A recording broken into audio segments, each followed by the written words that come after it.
ನಮಸ್ತೆ ವೀಕ್ಷಕರೇ, ಶುಭೋದಯ. ಜಾತಕ ಫಲ ಕಾರ್ಯಕ್ರಮಕ್ಕೆ ಸ್ವಾಗತ. ನಾನು ಪ್ರಗತಿ ಜೈರಾಮ್. ಇವತ್ತಿನ ಸಂಚಿಕೆಯಲ್ಲಿ ಈ ದಿನದ ವಿಶೇಷತೆಯ ಜೊತೆಗೆ 12 ರಾಶಿಗಳ ಫಲಾಫಲ ಹೇಗಿದೆ ಅಂತ ನೋಡ್ತಾ ಹೋಗೋಣ. ಹಾಗೆ ನೀವು ಕಳುಹಿಸಿರುವಂತಹ ಸಂದೇಶಗಳತ್ತ ಸಹ ಗಮನ ಹರಿಸಲಾಗುತ್ತೆ. ಮೊದಲಿಗೆ ಪ್ರಾಜ್ಞರಾದ ಶ್ರೀಕಂಠ ಶಾಸ್ತ್ರಿಗಳನ್ನ ಕಾರ್ಯಕ್ರಮಕ್ಕೆ ಸ್ವಾಗತಿಸೋಣ. ಶಾಸ್ತ್ರಿಗಳೇ ನಮಸ್ಕಾರ, ಕಾರ್ಯಕ್ರಮಕ್ಕೆ ಸ್ವಾಗತ. ನಮಸ್ಕಾರಗಳು. ಶಾಸ್ತ್ರಿಗಳೇ, ಮೊದಲಿಗೆ ಈ ದಿನದ ವಿಶೇಷತೆ ಬಗ್ಗೆ ತಿಳಿಸ್ಕೊಡಿ. ಶ್ರೀ ಗುರುಭ್ಯೋ ನಮಃ. ಹರಿ ಓಂ. ಮೂರ್ತಿತ್ವೇ ಪರಿಕಲ್ಪಿತ ಶಶಿಭೃತೋ ವರ್ತ್ಮ ಪುನರ್ಜನ್ಮನ ಆತ್ಮೇತ್ಯಾತ್ಮವಿದಾಂ ಕರ್ತುಶ್ಚೇಜತಾಂ ಭರತ ಅಮರ ಜ್ಯೋತಿಷಾಂ ಲೋಕಾನಾಂ ಪ್ರಳಯೋದ್ಭವ ಸ್ಥಿತಿ ವಿಭುಶ್ಚಾನೇಕಧ ಯಶ್ರಿತೌ ವಾಚನ್ನ ಸದದಾತ್ವನೇಕ ಕಿರಣ ತ್ರೈಲೋಕ್ಯ ದೀಪೋ ರವಿಹಿ. ಸಮಸ್ತ ವೀಕ್ಷಕರಿಗೆ ಶುಭೋದಯ, ಶುಭ ಬೆಳಗು. ಈ ದಿನದ ಸಂದೇಶಗಳನ್ನು ಪರಿಶೀಲಿಸುವ ಪೂರ್ವದಲ್ಲಿ ಹೊತ್ತಿನ ಪಂಚಾಂಗವನ್ನು ಗಮನಿಸಿಕೊಳ್ಳೋಣ. ಶ್ರೀ ವಿಶ್ವಾವಸುನಾಮ ಸಂವತ್ಸರ ದಕ್ಷಿಣಾಯಣ ಶರದ್ ಋತು ಆಶ್ವೀಜ ಮಾಸ ಶುಕ್ಲ ಪಕ್ಷವಾಗಿದೆ. ಈ ದಿವಸ ಶುಕ್ರವಾರವಾಗಿರ್ತಕ್ಕಂಥದ್ದು. ಏಕಾದಶಿ ತಿಥಿ, ಶ್ರವಣ ನಕ್ಷತ್ರ. ಈ ದಿವಸ 9 ದಿನಗಳ ಸುದೀರ್ಘ ನವರಾತ್ರದ ಚಿಂತನೆಯನ್ನು ಮಾಡಿ ಈಗ ಮತ್ತೆ ಶುಕ್ರವಾರಕ್ಕೆ ಬಂದಿದ್ದೇವೆ. ಶುಕ್ರವಾರ ಕೂಡ ಮಹಾಲಕ್ಷ್ಮಿಯ ವಾರ ಅಂತ ಎಲ್ರಿಗೂ ಗೊತ್ತಿರತಕ್ಕಂಥದ್ದು. ಶ್ರವಣ ನಕ್ಷತ್ರ ಶ್ರೀನಿವಾಸನ ನಕ್ಷತ್ರ. ಹೀಗಾಗಿ ಈ ದಿವಸ ಆ ಶ್ರೀನಿವಾಸ ಹಾಗೂ ಲಕ್ಷ್ಮೀ ಶ್ರೀನಿವಾಸ ಅಂತ ಆ ಆರಾಧನೆ ಮಾಡುವುದರಿಂದಾಗಿ ದಾಂಪತ್ಯದಲ್ಲಿ ಅನ್ಯೋನ್ಯತೆ, ಸಾಮರಸ್ಯ ಭಾವನೆ. ಅವರು ಕಿತ್ತಾಡಿಕೊಂಡ್ರಲ್ವ ಅಂತ ಕಥೆ ನಿಮಗೆ ಇರಬಹುದು. ಅದು ಲೋಕ ಕಲ್ಯಾಣಕ್ಕಾಗಿ ಕಿತ್ತಾಟ, ಜನರ ಉದ್ಧಾರಕ್ಕಾಗಿ, ಭಗವಂತ ಇಲ್ಲಿ ನೆಲೆ ನಿಲ್ಲಲಿಕ್ಕಾಗಿ ಯಾವುದೋ ಒಂದು ಕಾರಣ ಇರುತ್ತೆ. ದೇವತೆಗಳ ಹಾಗೆ ನಮ್ಮ ಜೀವನ ಅಂತ ಅಂದ್ಕೋಬಾರ್ದು. ನಾವು ನಮ್ಮ ಏಳಿಗೆಗೆ, ನಮ್ಮ ಉದ್ಧಾರಕ್ಕೆ ಭಗವಂತನ ಕೃಪೆ ಬೇಕು. ಅವನ ಲೈಫೇ ಹಾಗಾಗಿದೆಯಲ್ಲ, ಅವನೇ 15 ಮದುವೆ ಆಗಿದ್ದಾನಲ್ಲ, ಅವನೇ 25. ದೇವತೆಗಳ ಹಾಗೆ ನಾವು ಚಲಿಸಬಾರ್ದು ಅಂತ ಇದೆ ಶಾಸ್ತ್ರದಲ್ಲಿ ಮಾತು.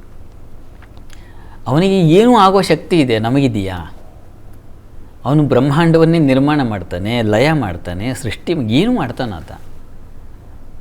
ಅಗತ್ಯವಿದ್ದಾಗ ಎಂಥ ರಾಕ್ಷಸರನ್ನು ಸಂಹಾರ ಮಾಡ್ತಾನೆ, ಅಗತ್ಯ ಬಿದ್ದಾಗ ಎಂಥ ಭಕ್ತನನ್ನು ಉದ್ಧಾರ ಮಾಡ್ತಾನೆ ಅಲ್ವಾ? ನಮ್ಮ ಯೋಗ್ಯತೆಗೆ ನಮ್ಮನ್ನು ಉದ್ಧಾರ ಮಾಡ್ಕೊಳ್ಳೋಕ್ಕೆ ಆಗ್ತಾಯಿಲ್ಲ. ಇನ್ನು ಅವನ ಹಾಗೆ ಅಂತ ಕಲ್ಪನೆ ಮಾಡಿಕೊಂಡ್ರೆ ಅರ್ಥ ಇದೆಯಾ ಅದರಲ್ಲಿ? ಹಾಗಲ್ಲ. ಅವರಿಂದ ನಾವು ಬಯಸ್ತಕ್ಕಂಥದ್ದು ಕೇವಲ ಅನುಗ್ರಹ, ತನ್ಮೂಲಕ ನಮ್ಮ ಜೀವನದ ಉದ್ಧಾರ. ಹೀಗಾಗಿ ಈ ದಿವಸ ಲಕ್ಷ್ಮೀನಾರಾಯಣರನ್ನು ಸ್ಮರಣೆ ಮಾಡಿಕೊಂಡು ನವರಾತ್ರಿಗೆಲ್ಲ ಆ ತಾಯಿಯ ವೈಭವವನ್ನು ನೋಡಿದ್ವಲ್ಲ. ಆಕೆ ತ್ರಿಗುಣಾತೀತಳು. ಮಹಾಲಕ್ಷ್ಮಿ ಅತೀತ ಶಕ್ತಿ. ಹೀಗಾಗಿ ಅಂಥ ಒಂದು ಶಕ್ತಿ ಅದು ಬೇಕು ನಮಗೆ. ಆ ಶಕ್ತಿಯ ಅನುಗ್ರಹ, ವರ ಇವುಗಳು ಬೇಕಾಗುತ್ತೆ. ಹೀಗಾಗಿ ನಾವು ವಿನಮ್ರರಾಗಿ ಆ ಭಗವತಿಯ ಸ್ತುತಿ, ಧ್ಯಾನ, ಪೂಜೆ ಇವುಗಳಲ್ಲಿ ಯಾವ ದಾರಿಯಿಂದ ಆಗುತ್ತೋ ಆ ದಾರಿಯಿಂದ ಯಥಾಶಕ್ತಿ ನಮ್ಮ ಶಕ್ತಿ ಇಷ್ಟಪ್ಪ ಅದು ಗೊತ್ತಿದೆ ಭಗವತಿಗೆ. ಈ ರೀತಿಯಲ್ಲಿ ಪ್ರಾರ್ಥನೆ ಮಾಡಬೇಕು. ಈ ದಿವಸ ಅಂತೂ ಆ ಲಕ್ಷ್ಮೀನಾರಾಯಣ ಸನ್ನಿಧಾನಕ್ಕೆ ಹೋಗಿ ಬನ್ನಿ. ಹತ್ತಿರದಲ್ಲಿ ಯಾವುದೇ ದೇವಸ್ಥಾನ ಇದ್ದರೂ ಆದೀತು, ಅಲ್ಲಿಗೆ ಹೋಗಿ ಇಬ್ಬರು ದಂಪತಿ ಸಹಿತ, ಒಬ್ಬೊಬ್ಬರೇ ಹೋಗೋದಲ್ಲ, ಇಬ್ಬರು ಹೋದರೆ ತುಂಬ ಒಳ್ಳೆಯದು. ಹೀಗಾಗಿ ಎಷ್ಟೋ ಜನಕ್ಕೆ ಪಾಪ ಈಗಿನ ಜನ್ರೇಷನ್ನಲ್ಲಿ ದಾಂಪತ್ಯದಲ್ಲಿ ಸಾಮರಸ್ಯವೇ ಇಲ್ಲ ರೀ. ತುಂಬ ಕಂಪ್ಲೇಂಟ್ ನಾನೇ ಕೇಳಿದ್ದೀನಿ. ಇಂಥದ್ದು ಎಷ್ಟೋ ಇದೆ. ಪ್ರತಿಯೊಂದು ಮನೆಯಲ್ಲೂ ಹೆಚ್ಚು ಕಡಿಮೆ ಸಿಕ್ಬಿಡುತ್ತೆ. ಮದುವೆ ಆಗಿರ್ತಾರೆ, 1 ವರ್ಷವೂ ಕಳೆದಿರೋದಿಲ್ಲ, ಆಗಲೇ ಸಮಸ್ಯೆಗಳು, ಭಾವನೆಗಳಲ್ಲಿ ಬೆಸುಗೆ ಇಲ್ಲ, ಸಾಮರಸ್ಯ ಇಲ್ಲ, ಹೀಗೆಲ್ಲ ಇದೆ. ಅವರೆಲ್ಲರೂ ನೋಡಿಪ್ಪ ಈ ದಿವಸ ಹೋಗಿ ಅಲ್ಲಿ ಹಾಲು ಜೇನಿನ ಅಭಿಷೇಕ ಮಾಡಿಸಿ ತೀರ್ಥ ತಗೊಂಡ್ರೆ, ಪ್ರತಿ ಶುಕ್ರವಾರ ಇಂಥದ್ದು ಒಂದು ಶ್ರದ್ಧೆ ಇಟ್ಕೊಂಡ್ರೆ ಅದು ತುಂಬ ಸಹಾಯ ಆಗುತ್ತೆ. ಮಾಡಿ ನೋಡಿ. ಆ ಅಭಿಷೇಕ, ಮಂತ್ರಾಭಿಷೇಕದಲ್ಲಿ ಅಷ್ಟು ಪವರ್ ಇದೆ, ಅಷ್ಟು ಶಕ್ತಿ ಇದೆ. ನಂಬಿಕೆಯಿಂದ ನೀವು ಪೂಜೆ ಮಾಡಿಸಿ. ನಂಬಿಕೆ ಬಹಳ ಮುಖ್ಯ. ಯಾದೃಶಿ ಭಾವನಾ ಯಸ್ಯ ಸಿದ್ಧಿರ್ಭವತಿ ತಾದೃಶಿ ಅಂತ ನೀವು ಮಾಡಿಸಿ ನೋಡಿ. ಈ ಸಂಸ್ಕಾರವೇ ಬಿಟ್ಟು ಹೋಗಿಬಿಟ್ಟಿದೆ. ಹೀಗಾಗಿ ದೇವಸ್ಥಾನಕ್ಕೆ ಹೋಗ್ತಕ್ಕಂಥದ್ದು ಹೋಗೋದು ಹೌದು, ಗಂಡ ಹೆಂಡತಿ ಇಬ್ಬರು ಹೋಗಿ ಈ ದಿವಸ ಇಂಥದ್ದೊಂದು ಸಮಸ್ಯೆ ನಮ್ಮ ಮನಸ್ಸಿನಲ್ಲಿ ಯಾಕೆ ಉದ್ಭವ ಆಯಿತು ನಮಗೇ ಗೊತ್ತಿಲ್ಲದೆ ಅಂಥದ್ದೊಂದು ಚಿತ್ತವೃತ್ತಿ ಬಂದ್ಬಿಡುತ್ತೆ. ಆದರೆ ನಿವಾರಣೆ ಆಗಲಿಕ್ಕೆ ಪ್ರಾರ್ಥನೆ ಮಾಡಿ, ಖಂಡಿತ ಅನುಕೂಲ ಆಗುತ್ತೆ. ಒಳ್ಳೆಯದಾಗಲಿ. ಸರಿ ಶಾಸ್ತ್ರಿಗಳ, ಈ ದಿನದ ವಿಶೇಷತೆ ಬಗ್ಗೆ ತಿಳಿಸ್ಕೊಟ್ರಿ. ಈಗ ಸಂದೇಶಗಳನ್ನು ನೋಡೋಣ. ಮೊದಲಿಗೆ ಭಾನುಶ್ರೀ ಅವರು ಬೆಂಗಳೂರಿಂದ ಸಂದೇಶವನ್ನು ಕಳಿಸಿದ್ದಾರೆ. ಅವರ ಹುಟ್ಟಿದ ದಿನಾಂಕ 1/5/2002, ಸಮಯ 9:45 ಬೆಳಗ್ಗೆ. ಅವರ ಪ್ರಶ್ನೆ, BCom ಆಗಿದೆ, ಮುಂದಿನ ಶಿಕ್ಷಣ ಮತ್ತು ಕೆಲಸದ ಬಗ್ಗೆ ತಿಳಿಸಿ ಅಂತ ಕೇಳಿದ್ದಾರೆ ಶಾಸ್ತ್ರಿಗಳ. ಭಾನುಶ್ರೀ ಅವರ ಪ್ರಶ್ನೆ, ಶಿಕ್ಷಣ ಮುಗಿದಿದೆ, ಮುಂದಿನ ಕೆಲಸ ಮತ್ತು ಹೈಯರ್ ಸ್ಟಡೀಸ್ ಬಗ್ಗೆನೂ ಕೇಳಿದಾರಲ್ವ, ಜಾತಕ ನೋಡೋಣ. ನೋಡಿ ತಮ್ಮದು ಮಿಥುನ ಲಗ್ನ, ಲಗ್ನದಲ್ಲಿ ಗುರು ಇರತಕ್ಕಂಥದ್ದು ತುಂಬ ಒಳ್ಳೆಯದು. ಲಗ್ನದಲ್ಲಿ ಗುರುವಿದ್ದರೆ ಹೋರಾಸ್ವಾಮಿ ಗುರುಜ್ಞ ವೀಕ್ಷಿತಯುತ ನಾನಿಯಶ್ಚ ವೀರ್ಯೋತ್ಕಟ ಭವತಿ ಅಂತ. ಹೀಗಾಗಿ ಲಗ್ನದಲ್ಲಿ ಗುರು ಇರಲಿ ಅಂತ ಅಪೇಕ್ಷೆ ಶಾಸ್ತ್ರವೇ ನಿರೀಕ್ಷಿಸುತ್ತೆ. ಲಗ್ನದಲ್ಲಿ ಗುರುವಿದ್ದರೆ ಬಹಳ ಒಳ್ಳೆಯದು ಅಂತ ಹೇಳೋ ಕಾರಣದಿಂದಾಗಿ ಅಂಥದ್ದೊಂದು ಇದ್ದರೆ ಒಳ್ಳೆಯದಪ್ಪ ಅನ್ನೋ ಮನೋಭಾವ ಅದಿದೆ, ತುಂಬ ಒಳ್ಳೆಯದು. ಕರ್ಮಾಧಿಪತಿಯೇ ಹೌದು, ಅವನು ಕರ್ಮಾಧಿಪತಿ ಲಗ್ನದಲ್ಲಿದ್ದರೆ ಒಳ್ಳೆಯದಲ್ವ. ಕೃಷಿ ಮಾಡಲಿಕ್ಕೆ ಸ್ವಸಾಮರ್ಥ್ಯವನ್ನು ತಂದು ಕೊಡ್ತಾನೆ. ಈಗ ಮತ್ತು ಚಂದ್ರನು ಸಪ್ತಮದಲ್ಲಿದ್ದಾನೆ. ಗುರುಚಂದ್ರರ ಕೇಂದ್ರ ಸ್ಥಿತಿಯನ್ನು ಗಜಕೇಸರಿ ಯೋಗ ಅಂತ ಹೇಳುತ್ತೆ. ಅಲ್ಲಿ ಗಜಕೇಸರಿಯಲ್ಲಂತೂ ಸಾಕ್ಷಾತ್ತು ಅಲ್ಲಿ ಏನು ರಾಜಪ್ರಿಯಕರೋ ಭವೇತ್ ಅಂತ ಹೇಳಿದೆಯಲ್ಲ, ಹೀಗಾಗಿ ರಾಜನಿಗೆ ಪ್ರಿಯನಾಗ್ಬಿಡ್ತಾನೆ ಅಂತ. ಪ್ರಸ್ತುತ ರವಿದಶೆಯಲ್ಲಿ ತಮಗೆ ನಡೀತಾ ಇರತಕ್ಕಂಥದ್ದು ಈಗ ರಾಹು ಭಕ್ತಿ. ನೋಡಿ, ಜನವರಿವರೆಗೂ ಸ್ವಲ್ಪ ವೀಕ್ ಇದೆ. ಜನವರಿ ನಂತರ ನಿಮಗೆ ರಾಹು ಏದಲ್ಲಿದ್ದಾನೆ. ಈ ಕಾರಣದಿಂದಾಗಿ ಸ್ವಲ್ಪ ಇನ್ಫೆಕ್ಷನ್ಸ್, ಆರೋಗ್ಯ ಹಾಳಾಗಬಹುದು, ಸ್ವಲ್ಪ ಹುಷಾರು. ಕಾಲಿಗೆ ಸಮಸ್ಯೆ ತೊಂದರೆ ಆಗಬಹುದು, ಎಚ್ಚರ ವಹಿಸಿ. ಜನವರಿ ನಂತರ ನಿಮಗೆ ತುಂಬ ಚೆನ್ನಾಗಿದೆ, ತುಂಬ ಚೆನ್ನಾಗಿ ಕೆಲಸ ಸಿಕ್ಬಿಡುತ್ತೆ. ನೀವು ಪ್ರಯತ್ನ ಒಂದು ಹೀಗೆ ಅಪ್ಲಿಕೇಶನ್ ಹಾಕಬೇಕಷ್ಟೇ, ತಕ್ಷಣ ದಯಮಾಡಿ ಬನ್ನಿ ಅಂತ ಕರೀತಾರೆ. ಅಷ್ಟು ಚೆನ್ನಾಗಿದೆ, ಒಳ್ಳೆಯದಾಗಲಿ. ಸರಿ ಶಾಸ್ತ್ರಿಗಳೇ, ಸುರೇಶ್ ಅವರು ಬೆಂಗಳೂರಿಂದ ಸಂದೇಶವನ್ನು ಕಳಿಸಿದ್ದಾರೆ. ಅವರ ಹುಟ್ಟಿದ ದಿನಾಂಕ 16/6/1979, ಸಮಯ 7:32 ಬೆಳಗ್ಗೆ. ಅವರ ಪ್ರಶ್ನೆ, ಕೆಲಸ ಮತ್ತು ಜೀವನದ ಬಗ್ಗೆ ತಿಳಿಸಿ ಅಂತ ಕೇಳಿದ್ದಾರೆ ಶಾಸ್ತ್ರಿಗಳು. ಸುರೇಶ್ ಅವರ ಪ್ರಶ್ನೆ, ಕೆಲಸ ಮತ್ತು ಜೀವನ ಹೇಗಿದೆ ಅಂತ ಕೇಳಿದ್ದಾರೆ. ಜಾತಕ ನೋಡೋಣ. ನೋಡಿ ತಮ್ಮದು ಮಿಥುನ ಲಗ್ನ, ಲಗ್ನದಲ್ಲಿ ರವಿ ಬುಧರ ಯುತಿ ತುಂಬ ಒಳ್ಳೆಯದು. ಬುಧಾದಿತ್ಯ ಯೋಗ ಅಂತ ಕರೀತಾರೆ. ಬುಧೇನ ನಿಪುಣಂ ಧೀಕೀರ್ತಿ ಸೌಖ್ಯಾನ್ವಿತಂ ಅಂತ ಶಾಸ್ತ್ರದ ಮಾತು. ದ್ವಿಗ್ರಹ ಯೋಗ ಅಂತಿದೆ. 2 ಗ್ರಹಗಳು ಒಟ್ಟಾಗಿದ್ದು ಅವುಗಳ ವಿಶೇಷತೆ ಇದ್ದರೆ, ಅಂದರೆ ಮೌಢ್ಯತೆ ಇದೆಯಾ ನೋಡೋಣ ಒಂದು ಸಲ. ಸುಮ್ಮನೆ ಏನೋ ಮೌಢ್ಯನಾಗಿಲ್ಲ ಸದ್ಯ. ಪ್ರಸ್ತುತ ಬುಧ ದಶೆಯಲ್ಲಿ ತಮಗೆ ನಡೀತಾ ಇರತಕ್ಕಂಥದ್ದು ಈಗ ಶುಕ್ರನ ಒಂದು ಕಾಲ ನಡೀತಾ ಇದೆ.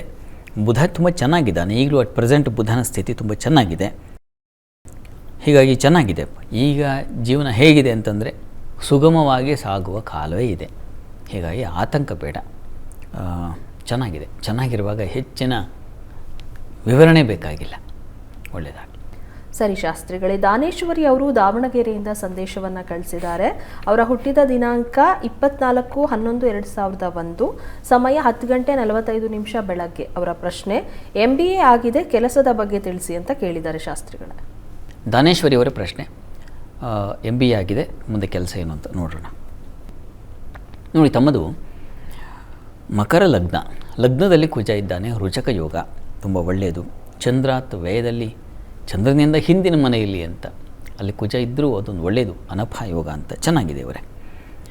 ಪ್ರಸ್ತುತ ಅಲ್ಲಿ ಶುಕ್ರನೂ ಚೆನ್ನಾಗಿದ್ದಾನೆ, ಅದು ಮಾಲವೀಯ ಯೋಗ ಚೆನ್ನಾಗಿದೆ. ವಸ್ತುತಃ ಈಗ ಶನಿ ದಶೆಯಲ್ಲಿ ತಮಗೆ ಶುಕ್ರ ಭಕ್ತಿ ನಡೀತದೆ. ಕರ್ಮಸ್ಥಾನದಲ್ಲಿ ಕರ್ಮಾಧಿಪತಿ ಇದ್ಬಿಟ್ರೆ ಕಾರ್ಯಸುಖಿ ಅಂತ.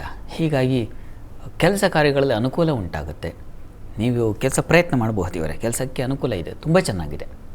ಶುಕ್ರ ಇದ್ದರೆ ಕೆಲಸದಲ್ಲಿ ಹೇಗಿರ್ತೀರ ಅಂದರೆ ಹೂ ರೀತಿಯಲ್ಲಿ ಕೋಮಲವಾಗಿರುತ್ತೆ ಕೆಲಸ ಕೂಡ, ಮತ್ತು ಸುಖವಾಗಿರುತ್ತೆ. ಕೆಲಸ ಮಾಡ್ತಾ ಇದ್ದೀನಿ ಅಂತ ಅನಿಸೋದೇ ಇಲ್ಲ. ಕೆಲವರಿಗೆ ಹಾಗಲ್ಲ, ಕೆಲಸ ಮಾಡಿದರೆ ಸಾಕು, ಬಿಟ್ಟರೆ ಸಾಕು, ಹೋಗಿಬಿಡೋಣ ಮನೆಗೆ ಅನ್ನೋ ಥರ ಆಗಿರುತ್ತೆ.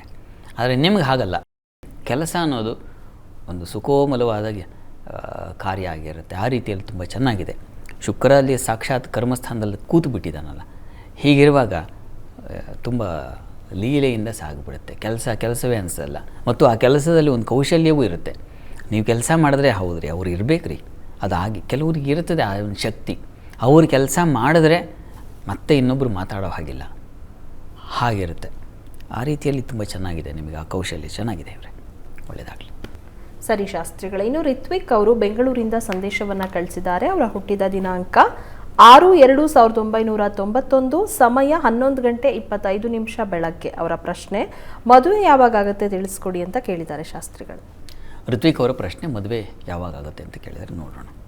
ನೋಡಿ ತಮ್ಮದು ಮೇಷಲಗ್ನ, ಲಗ್ನದಿಂದ ಸಪ್ತಮಾಧಿಪತಿ ಅಂದರೆ ವಿವಾಹದ ಅಧಿಪತಿ ನಿಮ್ಮ ಜಾತಕದಲ್ಲಿ ಶುಕ್ರ, ಅವನ ಲಾಭಸ್ಥಾನದಲ್ಲಿದ್ದಾನೆ.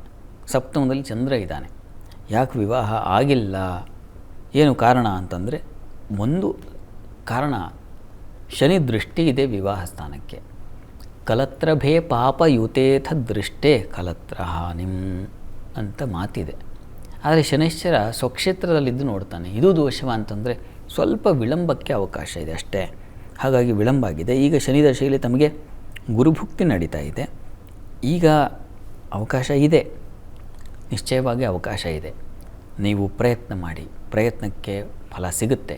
ಯೋಚನೆ ಮಾಡೋದು ಬೇಡ, ಶತಪ್ರಯತ್ನ ಮಾಡಬೇಕು. ಕೆಲವೊಮ್ಮೆ ಹೀಗೆ ಪಾಪಗ್ರಹಗಳ ದೃಷ್ಟಿ ಇದ್ದಾಗ ಸ್ವಲ್ಪ ಪ್ರಯತ್ನಗಳು ವಿಫಲವಾಗ್ತಾ ಇರುತ್ತೆ. ಹೀಗಾಗಿ ಫಲಸಿದ್ಧಿಗೆ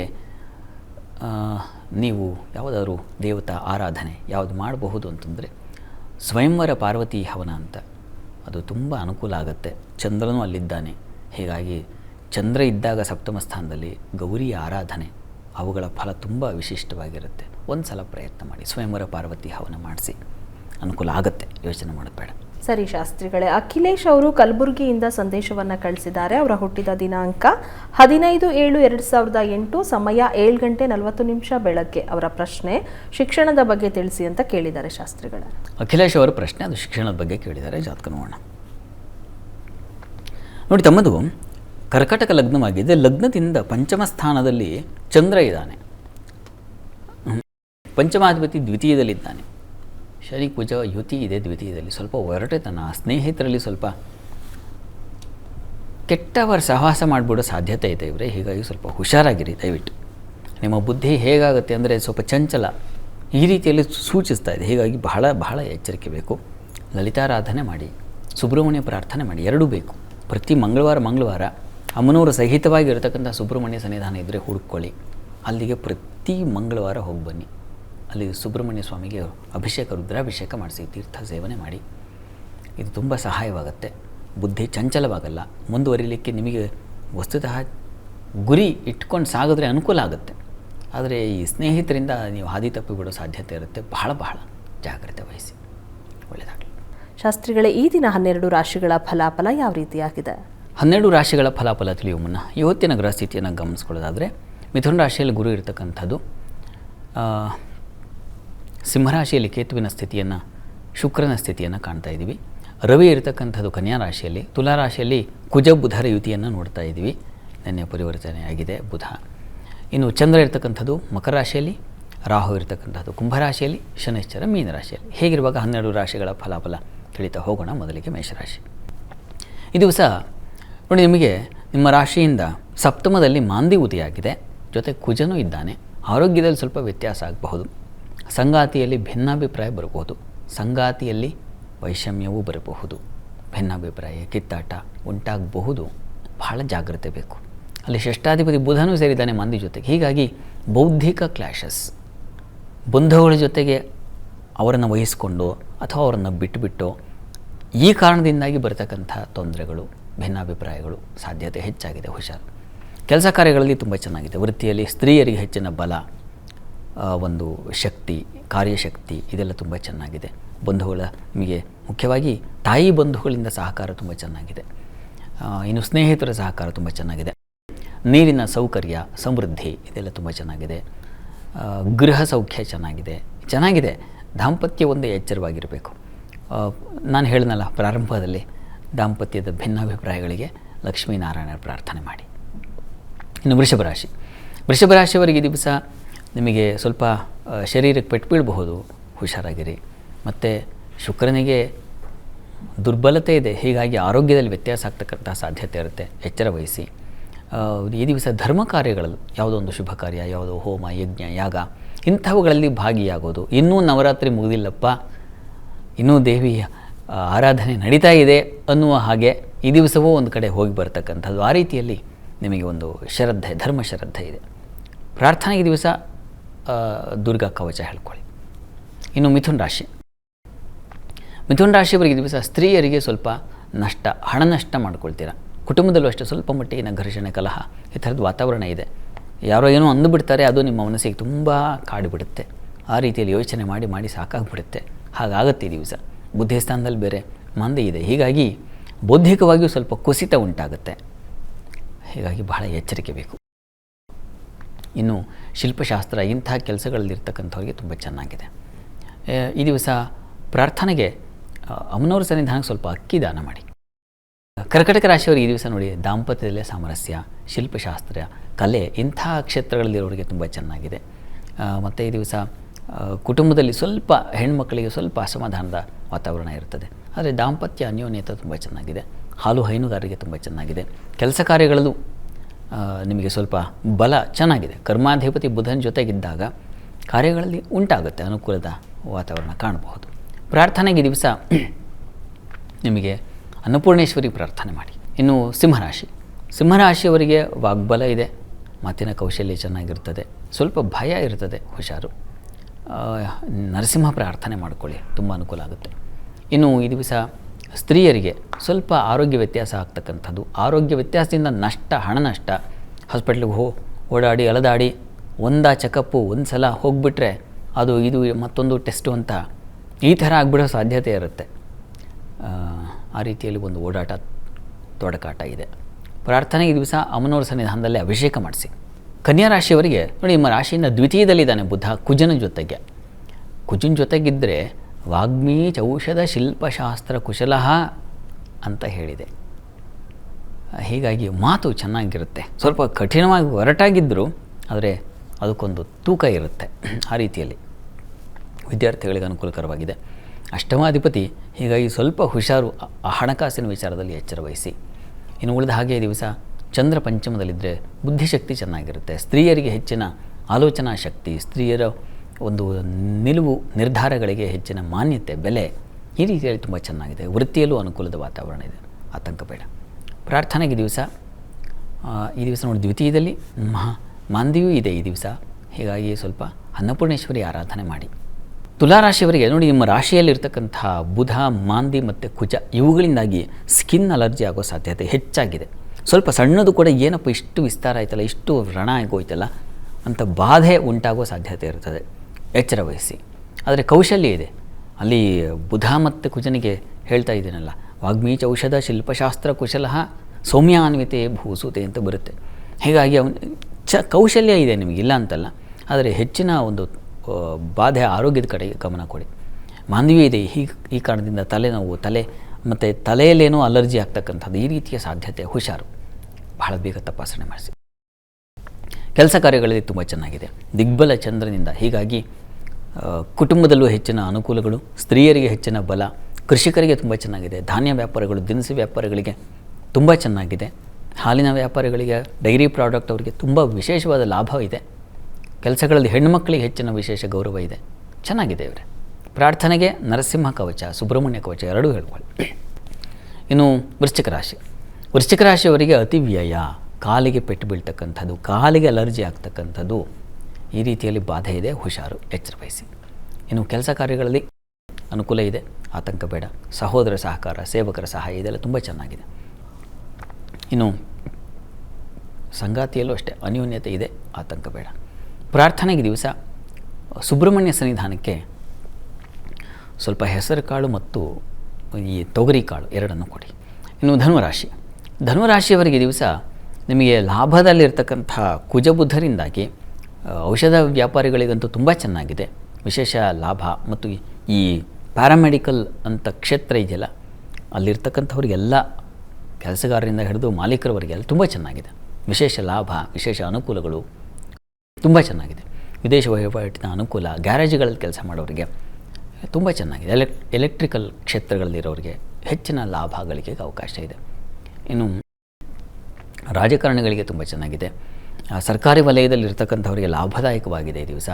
ಅನ್ನ ಸಮೃದ್ಧಿ ಚೆನ್ನಾಗಿದೆ, ಕುಟುಂಬ ಸೌಖ್ಯ ಚೆನ್ನಾಗಿದೆ, ದಾಂಪತ್ಯದಲ್ಲಿ ಅನ್ಯೋನ್ಯತೆ, ಅನುರಾಗ ತುಂಬ ಚೆನ್ನಾಗಿದೆ. ಅದು ಧನುರಾಶಿಯವರಿಗೆ ಅತ್ಯಂತ ಶುಭ ಫಲವಾಗಿದೆ ಈ ದಿವಸ. ಪ್ರಾರ್ಥನೆಗೆ ಇಷ್ಟ ದೇವತೆ ಆರಾಧನೆ ಮಾಡಿ. ಇನ್ನು ಮಕರ ರಾಶಿಯವರಿಗೆ ದಾಂಪತ್ಯದಲ್ಲಿ ಸಾಮರಸ್ಯ, ಅನ್ಯೋನ್ಯತೆ ತುಂಬ ಚೆನ್ನಾಗಿದೆ. ಕೆಲಸ ಕಾರ್ಯಗಳಲ್ಲಿ ಈ ದಿವಸ ಸ್ವಲ್ಪ ತೊಡಕಿದೆ, ಆದರೆ ಅದು ಕೌಶಲ್ಯವನ್ನೇ ತಂದುಕೊಡುತ್ತೆ. ಅದು ಶಿಲ್ಪಶಾಸ್ತ್ರವೋ ಮತ್ತೊಂದೋ, ಹೀಗೆ ಕಲೆಗಳಲ್ಲಿರ್ತಕ್ಕಂಥವ್ರು, ಔಷಧ ತಯಾರಿ ಇಂಥ ಕ್ಷೇತ್ರಗಳಲ್ಲಿರ್ತಕ್ಕಂಥವ್ರು, ಪ್ಯಾರಾಮೆಡಿಕಲ್ ಕ್ಷೇತ್ರಗಳಲ್ಲಿ ಕೆಲಸ ಮಾಡ್ತಾ ಇರ್ತಕ್ಕಂಥವ್ರು, ಮತ್ತು ಬಹಳ ಮುಖ್ಯವಾಗಿ ಔಷಧ ವ್ಯಾಪಾರ ಈ ಕ್ಷೇತ್ರಗಳಲ್ಲಿರೋರಿಗೆ ತುಂಬ ಚೆನ್ನಾಗಿದೆ, ಹೆಚ್ಚಿನ ಲಾಭ, ನಿಮಗೂ ಕೂಡ ಆ ಥರದ ಅನುಕೂಲ ಇದೆ. ಇನ್ನು ಈ ದಿವಸ ಅಲ್ಲಿ ಮಾಂದಿ ಇರೋದ್ರಿಂದ ಸ್ವಲ್ಪ ವಿಘ್ನಗಳಾಗ್ಬೋದು, ಗಣಪತಿ ಪ್ರಾರ್ಥನೆ ಮಾಡಿ. ಕುಂಭರಾಶಿಯವರ ಈ ದಿವಸ ನಿಮಗೆ ಅತಿಯಾದ ಓಡಾಟ, ಕಾಲಿಗೆ ಬಾಧೆ, ಪಾದಗಳಿಗೆ ತೊಂದರೆ ಆಗ್ತಕ್ಕಂಥದ್ದು, ಸ್ತ್ರೀಯರಿಗೆ ಶತ್ರುಗಳ ಬಾಧೆ, ತನ್ಮೂಲಕ ಹೆಚ್ಚಿನ ವ್ಯಯ, ಇದನ್ನೆಲ್ಲ ಸೂಚಿಸ್ತಾ ಇದೆ. ಹುಷಾರು. ಇನ್ನು ಕೆಲಸ ಕಾರ್ಯಗಳಲ್ಲಿ ಸ್ವಲ್ಪ ಮಟ್ಟಿಗೆ ಅನುಕೂಲದ ವಾತಾವರಣ ಇದೆ. ಕರ್ಮಾಧಿಪತಿ ಭಾಗ್ಯದಲ್ಲಿದ್ದಾನೆ. ಈ ದಿವಸ ಸ್ವಲ್ಪ ಕಿರಿಕಿರಿ ಇರ್ತದೆ. ಅದೃಷ್ಟ ಕೈ ಕೊಟ್ಬಿಡುತ್ತೆ. ಎಲ್ಲ ಚೆನ್ನಾಗಿತ್ತು ಅಂದ್ಕೊಂಡು ನೀವು ಬಂದರೆ ಆಫೀಸಿಗೆ, ಅಲ್ಲಿ ಇನ್ನೇನೋ ಒಂದಾಗಿರ್ತದೆ. ಆ ರೀತಿಯಲ್ಲಿದೆ. ಇದಕ್ಕೆ ನರಸಿಂಹ ಪ್ರಾರ್ಥನೆ ಮಾಡಿ. ಇನ್ನು ಮೀನರಾಶಿಯವರಿಗೆ ಈ ದಿವಸ ಹೆಚ್ಚಿನ ಲಾಭ ಇದೆ. ಹಾಲು ಹೈನುಗಾರರಿಗೆ ಅಂತೂ ತುಂಬ ಚೆನ್ನಾಗಿದೆ. ಕೃಷಿಕರಿಗೆ ತುಂಬ ಚೆನ್ನಾಗಿದೆ. ನೀರಿನ ಉತ್ಪನ್ನಗಳಲ್ಲಿ ಕೆಲಸ ಮಾಡೋರಿಗೆ ತುಂಬ ಚೆನ್ನಾಗಿದೆ, ಲಾಭದಾಯಕವಾಗಿದೆ. ಇನ್ನು ಅನ್ನ ಸಮೃದ್ಧಿಯೂ ತುಂಬ ಚೆನ್ನಾಗಿದೆ. ಈ ದಿವಸ ಸ್ವಲ್ಪ ವಸ್ತು ನಷ್ಟತೆ ಇದೆ, ಬಹಳ ಎಚ್ಚರ ವಹಿಸಿ. ಮುಖ್ಯವಾದದ್ದು ಈ ವಿದ್ಯೆಗೆ ಸಂಬಂಧಿಸಿರ್ತಕ್ಕಂಥದ್ದು, ಔಷಧಿಗೆ ಸಂಬಂಧಿಸಿರ್ತಕ್ಕಂಥದ್ದು, ಎಲೆಕ್ಟ್ರಿಕಲ್ ವಸ್ತುಗಳಿಗೆ ಸಂಬಂಧಿಸಿರ್ತಕ್ಕಂಥ ವಸ್ತುಗಳು ಹಾಳಾಗೋದು, ಅದರ ನಷ್ಟ, ಅದರಿಂದಾಗಿ ಪರದಾಟ, ಇವುಗಳು ಉಂಟಾಗುವ ಸಾಧ್ಯತೆ ಇದೆ. ಹೀಗಾಗಿ ಗಮನ ಇರಲಿ. ಕಾರ್ತವೀರ್ಯಾರ್ಜುನ ಸ್ಮರಣೆ ಮಾಡಿ. ಈ ದಿವಸ 12 ರಾಶಿಗಳವರು, ರಾಶಿ ಗೊತ್ತಿಲ್ಲ ಅಂತಕ್ಕಂಥವ್ರು ಹೇಳಬಹುದಾದ ಮಂತ್ರ ಗಮನಿಸಿ. ಓಂ ಕ್ಷಮಾಯೈ ನಮಃ, ಈ ಮಂತ್ರ ಹೇಳ್ಕೊಳ್ಳಿ, ಅನುಕೂಲ ಆಗುತ್ತೆ. ಸರಿ ಶಾಸ್ತ್ರಿಗಳ, ಇವತ್ತಿನ ಸಂಚಿಕೆಯಲ್ಲಿ ಈ ದಿನದ ವಿಶೇಷತೆಯ ಜೊತೆಗೆ 12 ರಾಶಿಗಳ ಫಲಾಫಲದ ಬಗ್ಗೆ ಮಾಹಿತಿಯನ್ನು ತಿಳಿಸ್ಕೊಟ್ರಿ. ಹಾಗೆ ನಮ್ಮ ವೀಕ್ಷಕರು ಕಳುಹಿಸಿದಂತಹ ಸಂದೇಶಗಳಿಗೆ ಉತ್ತರಗಳನ್ನು ತಿಳಿಸ್ಕೊಟ್ರಿ. ಧನ್ಯವಾದಗಳು. ಸರ್ವೇ ಜನಾಃ ಸುಖಿನೋ ಭವಂತು, ಸಮಸ್ತ ಸನ್ಮಂಗಳಾನಿ ಭವಂತು. ಎಲ್ಲರಿಗೂ ಶುಭವಾಗಲಿ. ವೀಕ್ಷಕರೇ, ಇದಾಗಿತ್ತು ಇವತ್ತಿನ ಜಾತಕ ಫಲ ಕಾರ್ಯಕ್ರಮ. ನೇರ ದಿಟ್ಟ ನಿರಂತರ ಸುದ್ದಿಗಾಗಿ ನೋಡ್ತಾ ಇರಿ ಏಷ್ಯಾನೆಟ್ ಸುವರ್ಣ ನ್ಯೂಸ್.